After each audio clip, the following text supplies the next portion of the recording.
came back in '82. People from Maranatha, in America and Canada, came to Singapore. About 12 of them came, And Ben and Lani Sodego was part of that group.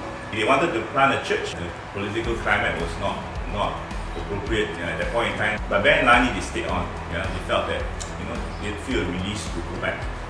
And then in '87 and '88, a few students of us came back. And so we already attended Maranatha Christian, campus ministries, right? And so we already had that kind of common heritage, that the values and the same type of thinking. We were friends, so we just started meeting. Ben heard about us through the grapevine, and then started meeting his house. And so when we came back, we couldn't really fit into the churches that we were in, and so I think there was a natural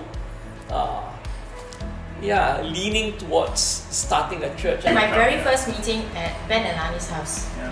And I remember thinking that it's so strange because William would actually call that his church. So I go in there and it's like, my church. This small group of people, but what really struck out to me were the relationship that they had with one another and how much they loved God. That really stood up for me. So I was the backslidden sister who came along. Just in that house service, right, when they worship God, you could feel the love they had for God. And I never felt that before, because when I was growing up in my services, I fell asleep. Me too.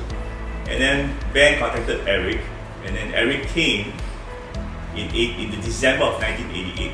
He felt there was something. And so Eric said to us, if you guys are serious about starting a church, then you guys got to stop going to all the different churches and start meeting here and start tithing in this place. And then we here in this flat, and we say, right here in this flat.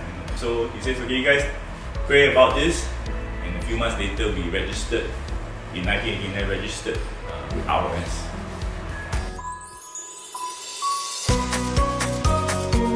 The praise and worship was very, very intense. Even though only a guitar and keyboard. Maybe now, yeah. But it was like everybody was so into it and really loving God. Yeah, it was very passionate. And I think that's what really drew me to all of you. Here, this group, everybody was so young and there was such a sense that you all knew God and you loved Him so much and you had such genuine faith in Him and you would do whatever He told you to do, And that was really, really attractive to me. So she brought me to church. Hey, me too. Yeah. The first time I went to William's party at Garden Hotel. I think it was like 20 over people. In Singapore, there's a rule where if there's more than 10 people, you cannot meet.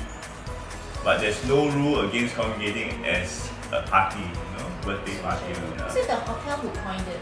Saturday? Because they have to write a name. They had the signboard says William's party. For me, I was late to the party. So I came because at the point I was dating Yu-Ming. She invited me to a Saturday night meeting.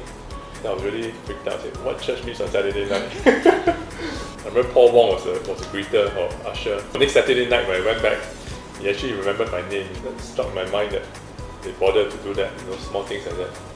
It eventually became my best man for my wedding. I remember we spent so much time together all the time that our parents started to get a little worried.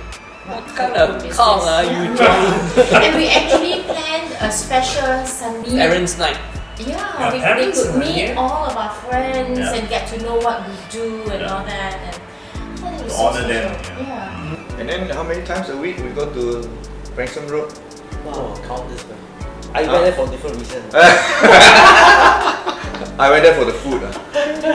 I remember we played a board game here. And then we made so much noise that your neighbors complained. Oh, It was like into the wee hours of the morning. Yeah, it was so noisy. And all we did was meet in a room that was totally no furniture, just sit on the floor, someone would take out a guitar, and then just worship God. Right? Yeah. What did we do, Faith?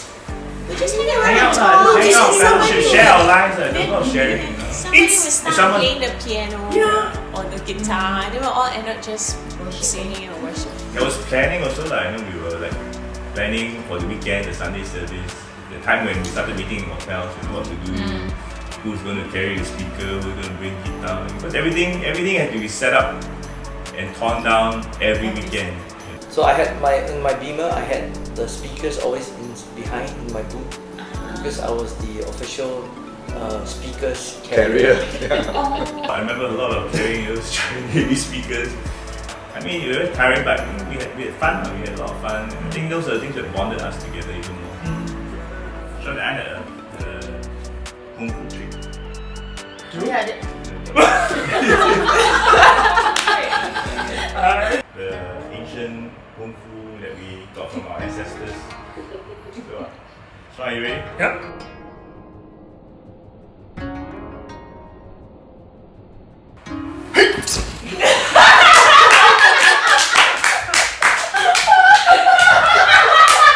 Did you all catch that? A lot of like hikes, Makila Falls, and then the Tjoa trip. That was how her future husband came to the church. Then we would take trips, right?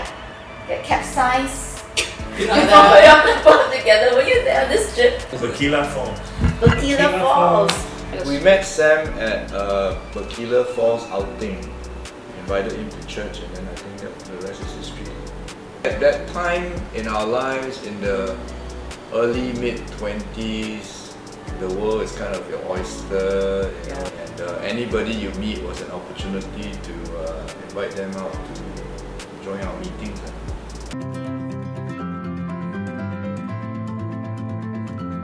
But there was the church evolving, right, from that informal gathering to a more structured kind of.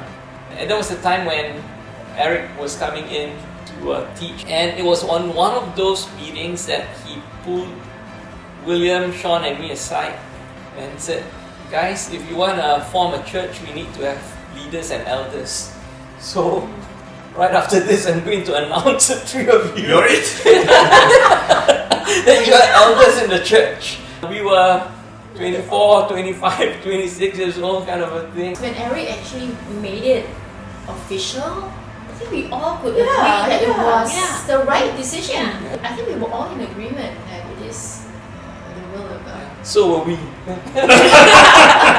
Although we didn't know what we were signing up What you're for. getting into.